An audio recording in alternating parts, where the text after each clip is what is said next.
Hello everyone. So welcome to Not Bound, and today we are going to be discussing the 5 strands food results. So if anyone can remember, or if you've seen my prior video, I demonstrated how to use the 5 strands test. It was super easy. If you have any questions, I'm going to link it below. I'm also going to link 5 Strands Company down below. So please consider using my affiliate site to help support us.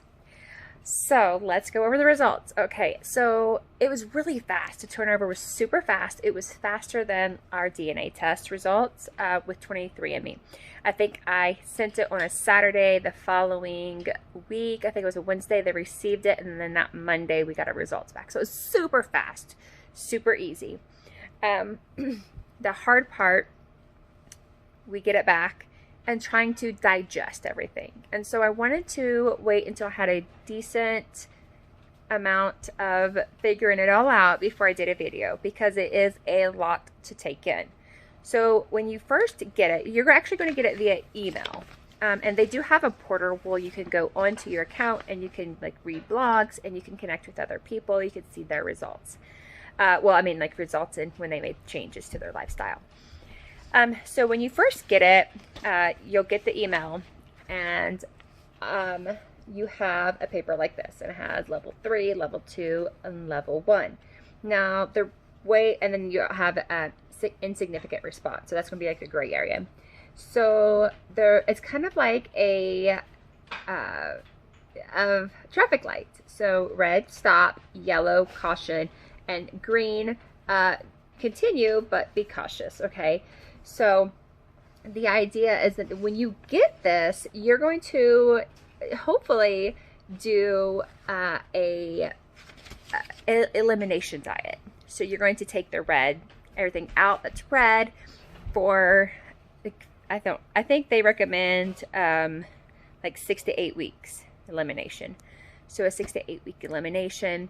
Now I caution, because if you already know that something bothers you, then I would not add that to your diet. So just a word of caution for that. But 6 to 8 weeks, and then you're going to slowly add one food at a time, and then see how your body feels. Now, if you're not familiar with how food can affect your body, you may not really understand how it affects you. So everything from your mood to the way your skin reacts, to your dietary, like when you eat it, what's going on with your body. Are you having your bowel movements regularly? Is it causing indigestion? Does your face break out? Does your skin get itchy? Do you have, some kind of reaction? Do you get moody? Do you get brain fog, headache, that kind of thing? Okay, so those are some signs that you can watch out for. Now, I also want to tell you this. This is not an allergy test, okay? So this is going to be different. This is food intolerances. So this is something that your body's probably not going to respond well to. That doesn't mean you're going to go to anaphylactic shock, but it also doesn't mean that it's not a part of a food allergy. So I'll explain that in a little bit.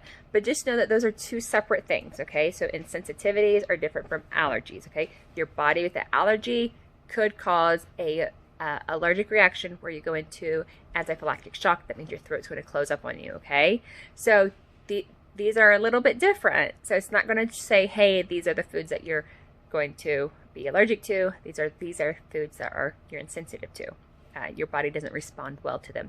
This creates inflammation in your body, okay? So I hope that helps you.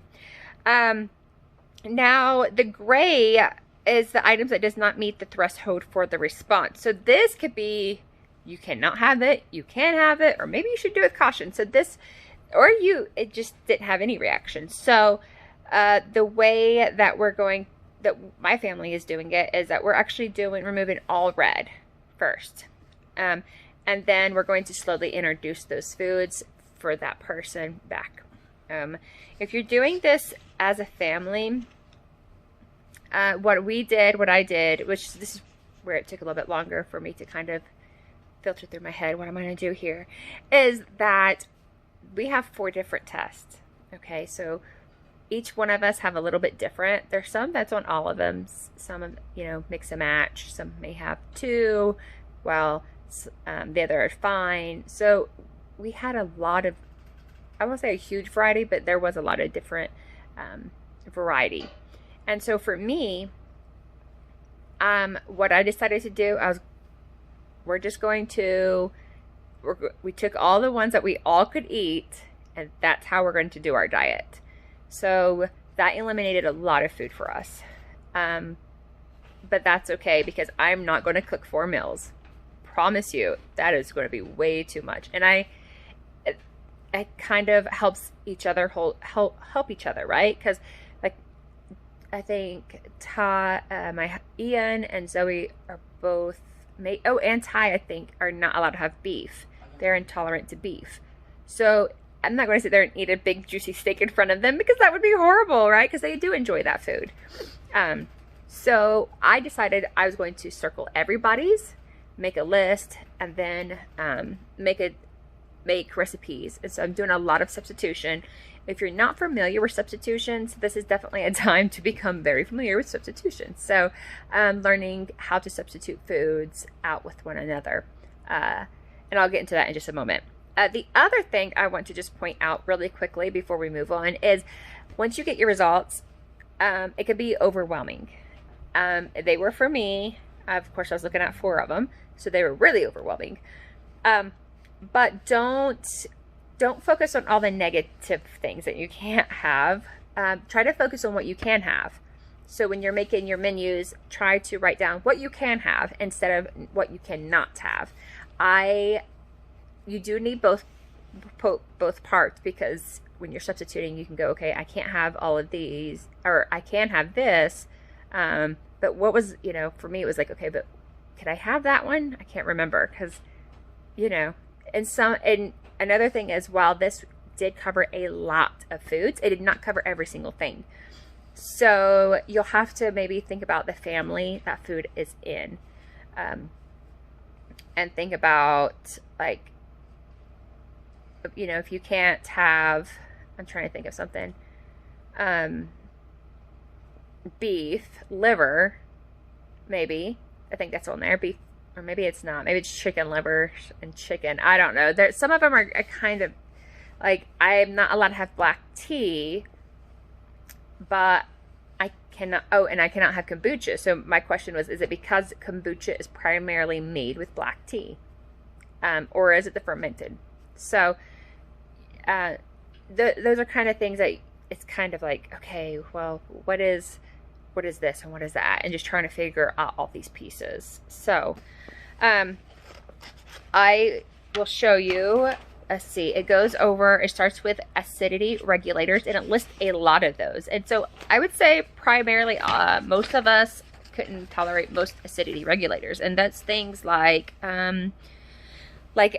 citric acid is one of those. But citric acid did seem to be okay. But like monosodium tartrate, no one did well with that. And this is going to be, a lot of those are going to be in things that are going to be boxed or very preserved. So it talks about preservatives. It gives you some anti-caking agent, like a calcium silicate. So I hope I'm saying those right. Some of these are bigger words. And then so there's a whole page of acidity regulators. Let's see. Acidity regulators, and it goes into anti-caking. All right, so you see the reds. That's level 3. Those are definitely out. Okay. And then it goes into antioxidants. It goes into beverages. So we have a pretty large amount of beverages. Here's some beverages. Now, I found a couple of things very interesting. One thing I found for myself is that I'm allergic to, well, I keep saying allergic, I'm not allergic. I'm insensitive or intolerant to grapes, red and white grapes. Well, I've always said I cannot deal with wine. Wine makes me very sick. It gives me like do, like, I drink one glass, I feel horrible. I feel it in my head, it hurts. I feel it in like the next day. I just do not do well with wine. And I've said that for years. I don't like to drink it. And come to find out, I'm intolerant to grapes and to wine. So I also don't handle, like I told my husband, like, you know, we don't drink very often, but the only thing I do prefer to have is vodka. If I'm going to have a drink, I'm just going to have vodka, because I seem to can't handle other drinks. I get very, like, I don't do well with them. And come to find out, interestingly, like, vodka is pretty much the only alcoholic drink that I can have. So I found that interesting, that I had already recognized that with my body. And so I think that goes back to learning to listen to your body and to recognize those signs. And so I found that very interesting, that, you know, I cannot tolerate most things, but I do okay with vodka, and that one was okay. But yeah, no wines for me, and that's okay, because like I said, we don't drink very often. Usually it's just every now and then, so I'm okay with that. And I prefer to have my mules anyway, any day. Okay, so the next thing it goes to is, I have like so many printed out, it's ridiculous. The next thing it goes to, it also talks about different milks, like almond milk, cashew milk, coconut milk, and like soy milk. And so, luckily, again, we already consume coconut milk, and I think that one was good for everybody. So, some things, again, it's just, we've been listening to our body. We've been trying to learn how to listen to our bodies and to understand our bodies. And so we just found it very interesting that we kind of already knew some of these things going into it. When it came back, we're like, oh yeah, we could see that, because we already don't do that, because it doesn't make us feel good.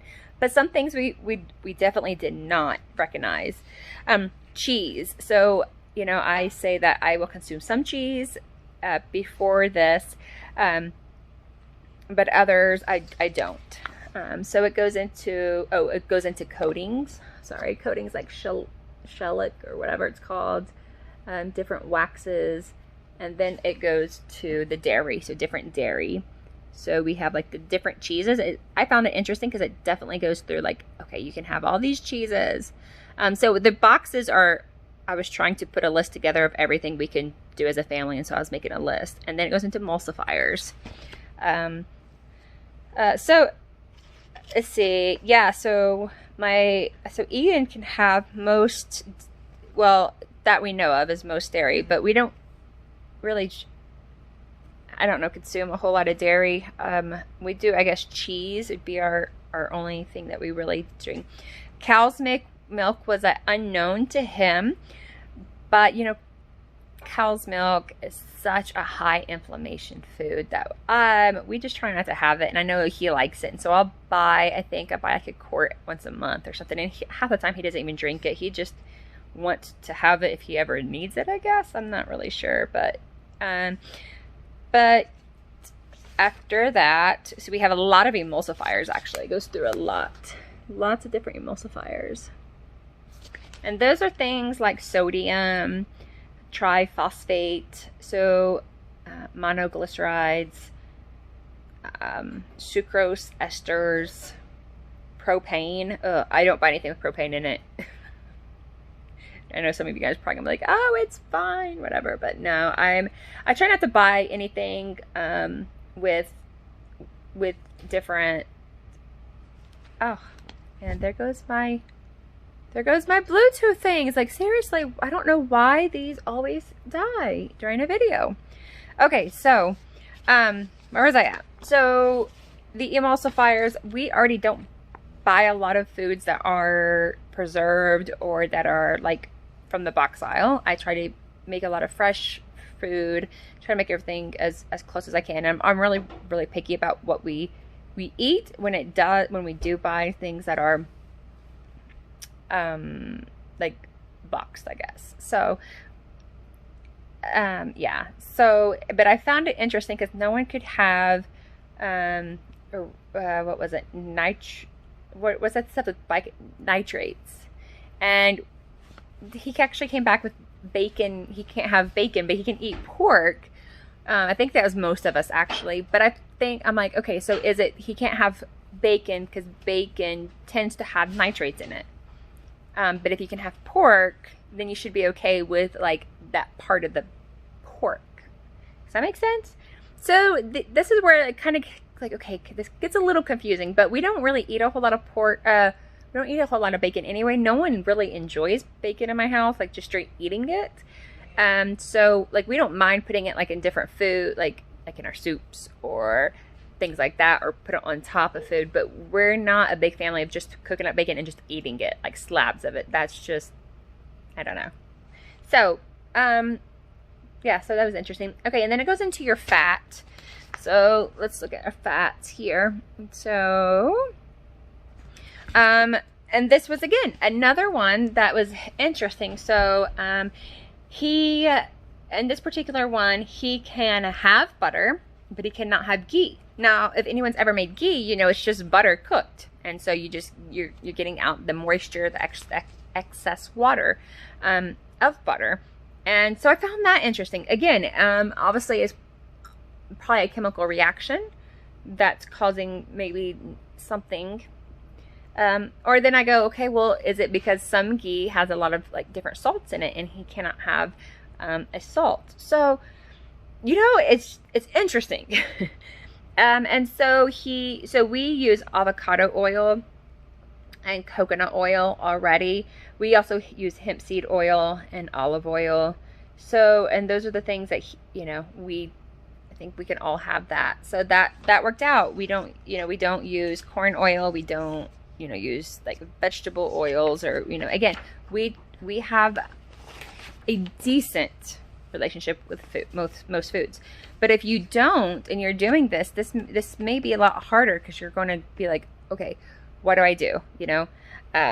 So, most oils can be like especially in baking and most cooking, like if you're going to cook something on the stove, you can kind of interchange them, most of them at least. They'll change the flavor profile. Like coconut oil is a little bit sweeter. I tend to use avocado oil for everything. Avocado is like the best. It has a high cooking point. You can fry in it, like, on your stove, like, cast in a skillet. You can bake with it. It doesn't have a high flavor. So I use avocado oil for a lot. Okay, so flavor enhancers. So then we went to flavor enhancers. So it has a lot of flavor enhancers. Let's see if I can get it. Flavor enhancers. And then it went to food dyes. So there was a decent amount of food dyes, I think, for most of us. And so we don't buy a lot of things that have that stuff in there. So for us, that wasn't an issue. That part wasn't hard for us. Making sure that we don't buy it.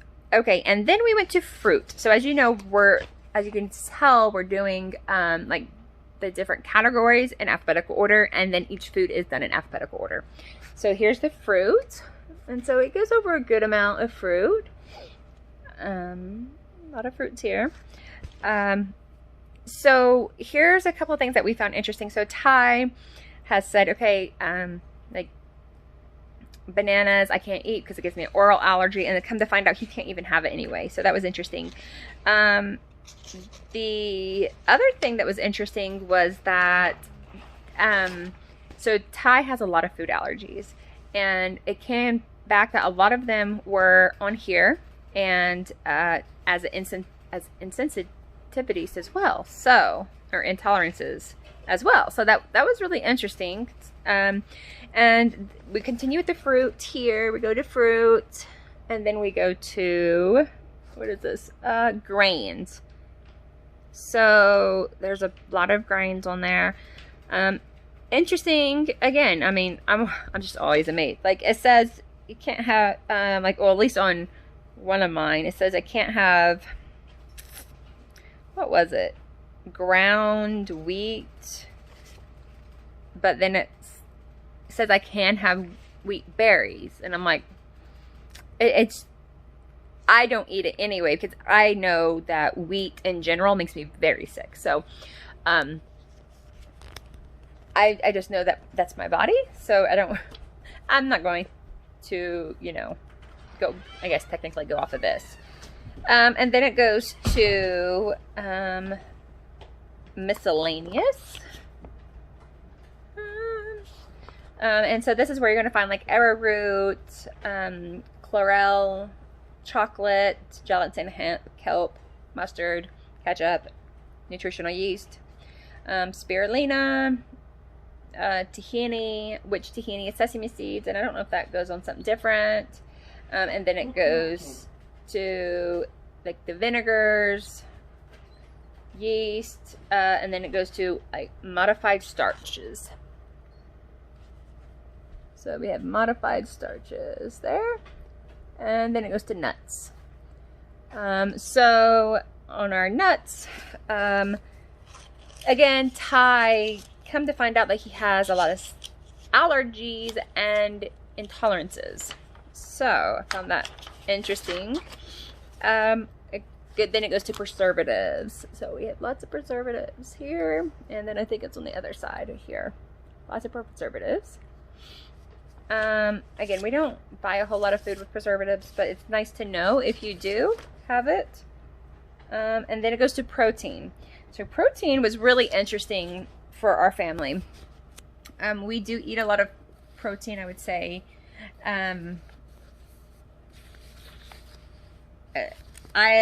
We try to eat clean, so we do get butcher box. That's kind of where we get most of our, I really am big on being sure that we get good, healthy food, meat. I think I've said before, like, finding out CAFOs were really weird for me when I was younger, and so I've always had an unhealthy relationship with meat in general, just because I do not like the idea of an animal basically being tortured its whole life. In a CAFO, which is basically where most meat comes from in the United States, unless you like seek it out to be more sustainable on the animal, and that also equals to better meat, and it creates a better food, and it reacts better in your body. So it gives them more vitamins. So I don't mind eating meat that's been hunted when the animal's wild, during the season, of course.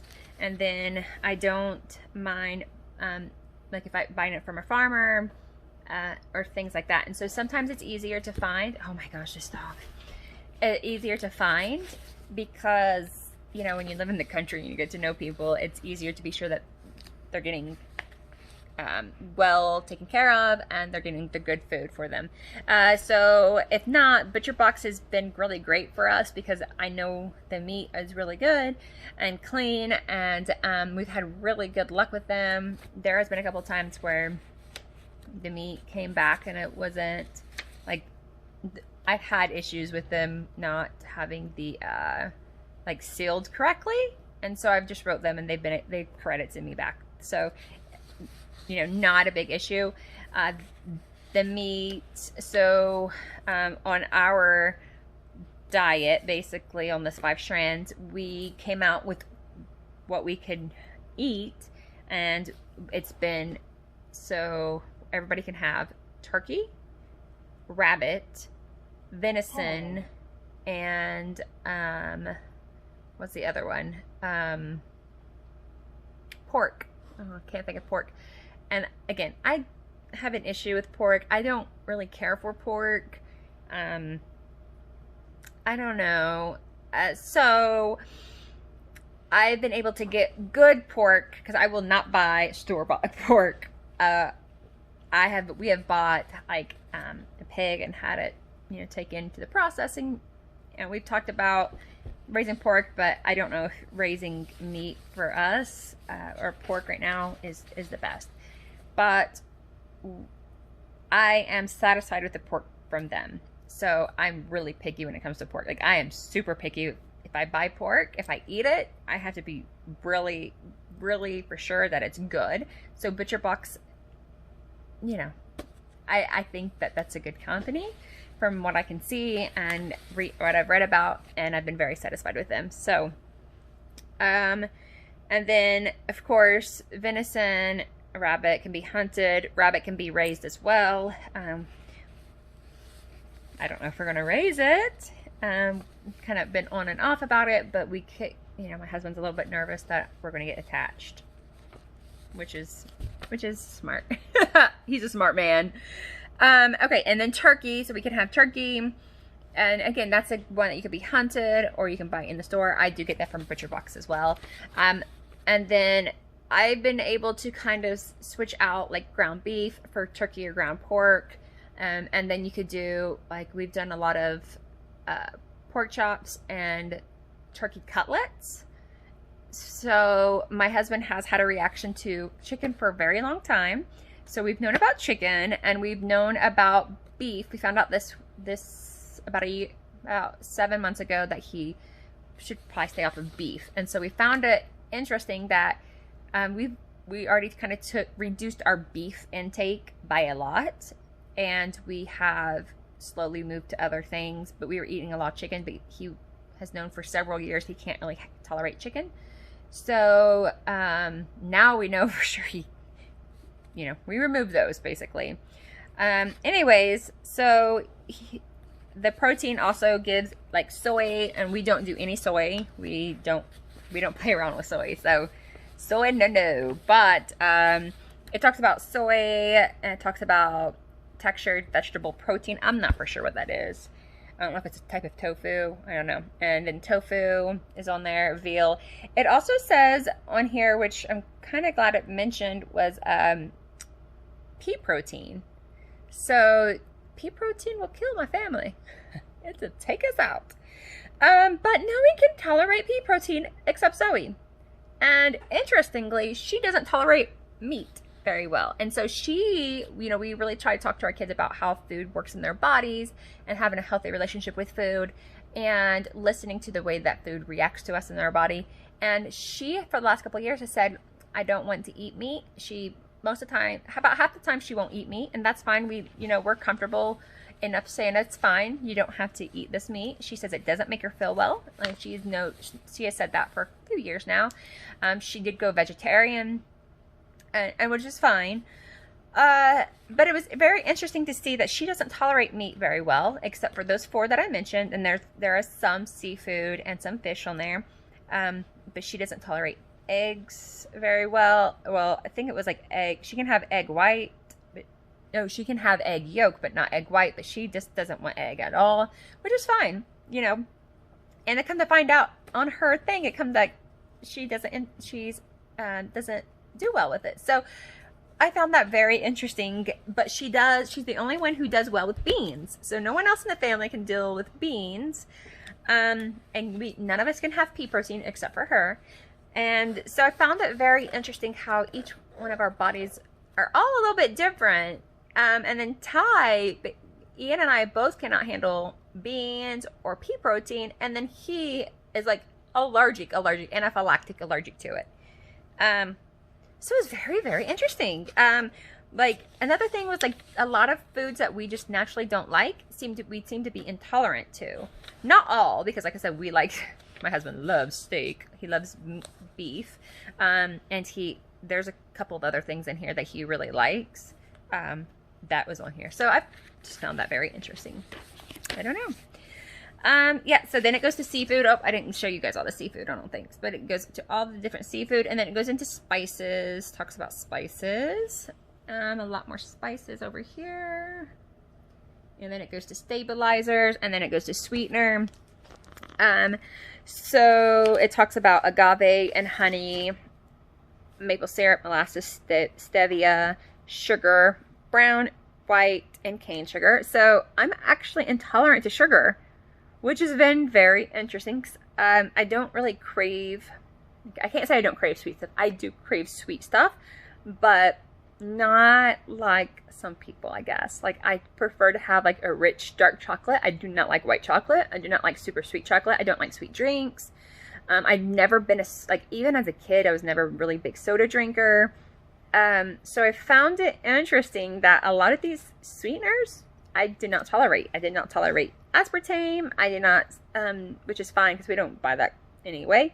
but no xylitol for me. So I could tolerate maple syrup, and I think was molasses. Now it was really sad because it says no on honey, and I love honey. I love bees, and so we're actually going to be raising bees, and so I think half of my family, or I think my family, can tolerate it, and so I'm actually just going to see if I can reintroduce it to see if that will make a difference. But either way, I'm still going to use honey for other things. You know, they're for our bees. Obviously, they'll help my garden, and they'll help. We can use their wax, and my family can tolerate it, and we could sell it if we have extra. But I'm hoping that when I reintroduce it, it's going to be okay. I'm really, really hoping, because I love honey. But that's the thing about this, right? Okay, and then let's see. We have sweeteners. It goes into all types of sweeteners. And then it goes to thickening agents, different thickening agents, and then it goes to vegetables. And so this is where I think we had the hardest time, because we do eat a lot of fruits and a lot of vegetables. So going through the vegetables and saying, okay, what can we have and what can we not have? Lots of beans on here. Beets, bell pepper, all the variety of bell peppers. So there's this one thing is that it will talk about. See if I can get it. Okay, so here's something. It will say, okay, this is the color of it, and then if you can do cooked or raw. So I found that interesting, how that played out. And then it talks about cabbages, you know, celery, cucumber, all of that. It was really interesting because mine, with my lettuces, I cannot handle like half of the lettuces.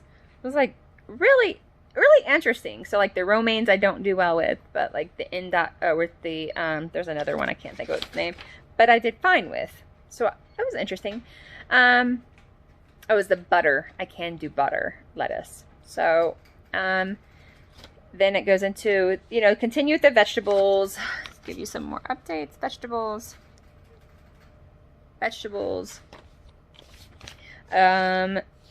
And then that, yeah, that's it. So that was the last page.